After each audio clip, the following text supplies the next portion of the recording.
I know you haven't seen the documentary, but do you believe that Diddy had a part to play in both the deaths of Biggie and Tupac? Was he kind of like, you know how people say LBJ benefited from the removal of Kennedy, and some people think he might have had a part to play in the removal of Kennedy. Matter of fact, he want to make sure he didn't benefit from another Kennedy death. That's why he didn't run for another re-election tour. I'm talking about Lyndon B. Johnson, because he probably knew already in advance they was gonna get Bobby Kennedy, allegedly. That's why he said, I don't want to benefit from another Kennedy getting knocked out.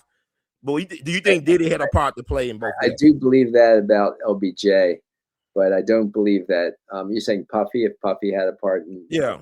yeah, yeah, no, I really don't know if Puffy had a part in it. I actually don't think so, just because Puffy was trying to squash the so-called Bad Boy versus Death Row feud, and he did that. He came up on, he wasn't the instigator of that feud.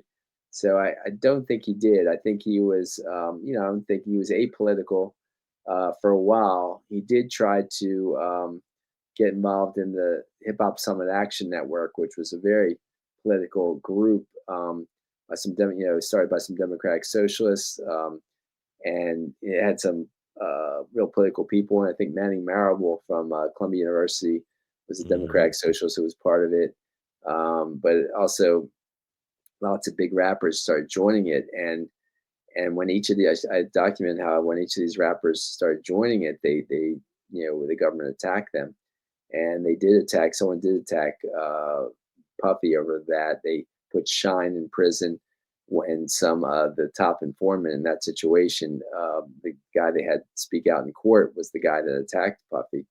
And when I was in New York City, they said that New York government spent the most money they ever spent on a gun possession, charge, and that was just to try to charge Puffy with gun possession to put him in prison.